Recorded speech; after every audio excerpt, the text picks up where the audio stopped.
Hello दोस्तों, मैं GSR and I am a lecturer at IES IPS academy Indore from Madhya Pradesh from fire technology and safety engineering department. So आज हम लोग बात करेंगे fire and safety full form quiz part 3 लेके आया हूँ। इसके पहले मैंने पार्ट 2 और 1 मेंशन बता दिया है, और अभी तक आपने अगर मेरा चैनल सब्सक्राइब नहीं किया है तो प्लीज़ जाके सब्सक्राइब कीजिए। सो आइए चलते हैं, बात करते हैं पहले क्वेश्चन की। What is the full form of TWA? TWA का फुल फॉर्म होता है टाइम वेटेड एवरेज। एक मेथड होती है वर्कर की डेली एक्सपोजर कैलकुलेट करने की, जिसमें काफ़ी सारे जो हजारियस सब्सटेंसेस होते हैं, जैसे केमिकल्स हो गया, डस्ट हो गया, फ्यूम्स हो गया, मिस्ट, गैसेस, वेपर्स, या कुछ एजेंट्स की बात करें, जैसे ऑक्यूपेशनल नॉइज़ की भी हो सकता है उसमें। तो जिसमें 8 घंटे एक सेफ माना जाता है एक दिन में, ओके, जो कि ओसा ने ही डिसाइड किया है, और 48 घंटे एक वीक में सेफ माना जाता है, जो कि फॉरेन में 40 घंटे वो लोग प्रिफर करते हैं। TWA को कैलकुलेट करने के लिए हम फार्मूला यूज करते हैं, जैसे T1C1 plus T2C2 upon TNCN upon T1 T2 plus TN, okay. इससे हम TWA कैलकुलेट कर सकते हैं, ओके। नेक्स्ट क्वेश्चन की बात करें, what is the full form of TLVC? Threshold limit value ceiling. TLVC एक कॉन्सेंट्रेशन होती है that should not be exceeded at any time during the working exposure. अगर आप 8 घंटे काम कर रहे हो तो उसको आप बढ़ा नहीं सकते, क्योंकि जब आप 8 घंटे से एक्स्ट्रा आवर्स काम करोगे तो उससे आपको ही काफ़ी सारे डिसीजेस या फिर हेल्थ इम्पैक्ट उसमें हो सकता है। जैसे कि आप 80 dB पे 90 या 92 dB पे 90 dB पे आप 8 घंटे तक काम करते हो, सेफ माना जाता है। और अगर 92 dB होता है और वहीं आप फिर और ओवर काम करते हो 92 dB का, तो उसमें काफ़ी सारे सिम्टम्स देखने को मिल सकते हैं, ओके। तो बात करते हैं थर्ड क्वेश्चन की, what is the full form of STEL? Threshold limit value short term exposure limit. Short term exposure limit होता है इसका फुल फॉर्म। जो TLV STL होता है वो 15 मिनट के ड्यूरेशन के लिए होता है टाइम वेटेड एवरेज कॉन्सेंट्रेशन, जहां worker may be expose 4 time, ज़्यादा से ज़्यादा 4 बार दिन में, मतलब कि 4 बार हो सकता है, कम से कम 60 मिनट के लिए। तो उससे क्या होगा, अगर 60 मिनट के लिए होगा या फिर 4 बार होता है तो उससे कोई इल इफ़ेक्ट देखने को नहीं होगा। अगर उससे ज़्यादा एक्सपोज होता है तो फिर उसको हम एक्सकर्जन लिमिट या फिर मैक्सिमम टोलरेबल में काउंट करेंगे। उससे काफ़ी सारे सिम्टम्स या फिर वर्कर को काफ़ी सारे लॉसेस हो सकते हैं, हेल्थ इशू, ओके। बात करते हैं चौथे क्वेश्चन की, what is the full form of MTEL?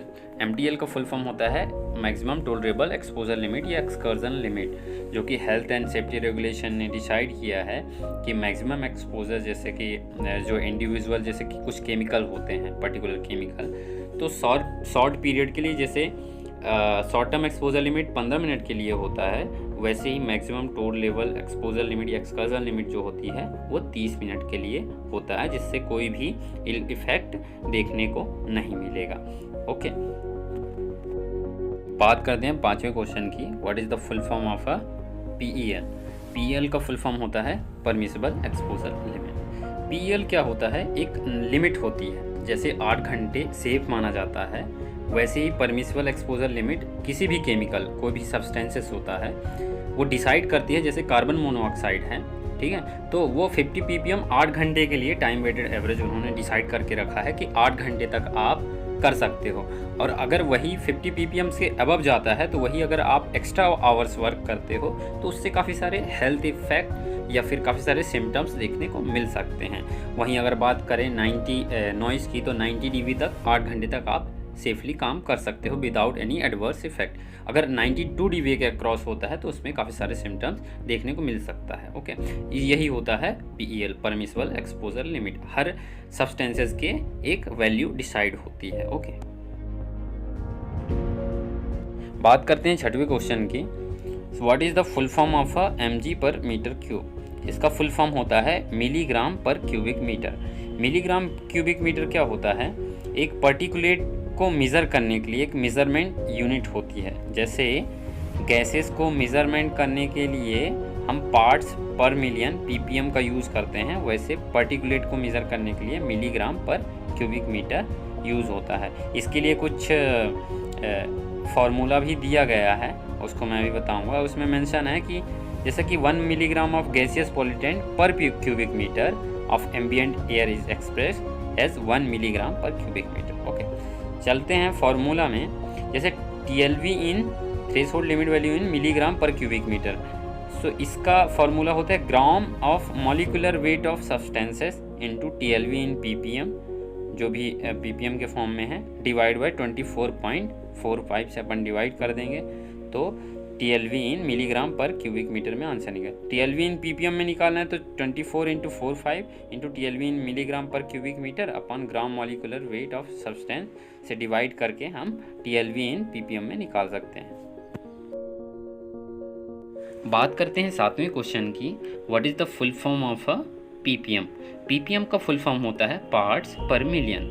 Parts पर मिलियन एक मेज़रमेंट यूनिट होती है, किसी भी गैसेस के लिए यूज़ किया जाता है, मेज़रमेंट करने के लिए किया जाता है, या फिर किसी वेपर को मेज़रमेंट करने के लिए यूज़ किया जाता है। अगर आपको TLV इन ppm निकालना है तो आप वैल्यू पुट आउट करके आप इजीली निकाल सकते हो। और जैसा कि मैंने बताया था कि पार्टिकुलेट्स को मेज़रमेंट करने के लिए मिलीग्राम पर क्यूबिक मीटर और गैसेस या वेपर को मेज़रमेंट करने के लिए हम ppm यूज़ करते हैं। 1 ppm इज़ रफली equivalent to 5 litre of material, जो कि मेंशन है इसमें। बात करते हैं 8वें क्वेश्चन की, what is the full form of OEL। OEL का फुल फॉर्म होता है ऑक्यूपेशनल एक्सपोजर लिमिट, OEL। ये रिप्रेजेंट करता है मैक्सिमम एयरबॉर्न कॉन्सेंट्रेशन को रिप्रेजेंट करता है।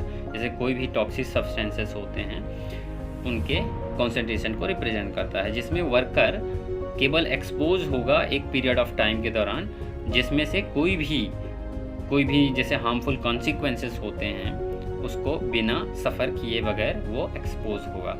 ओके, तो उसके लिए हम यूजुअली OEL एक्सप्रेस करते हैं। बात करते हैं 9वें क्वेश्चन की, what is the full form of LC50। LC50 का फुल फॉर्म होता है लीथल कॉन्सेंट्रेशन। लीथल कॉन्सेंट्रेशन क्या रिफ़र करती है? यूजुअली रिफ़र करती है concentration of chemical in air में इसका कितना कॉन्सेंट्रेशन है।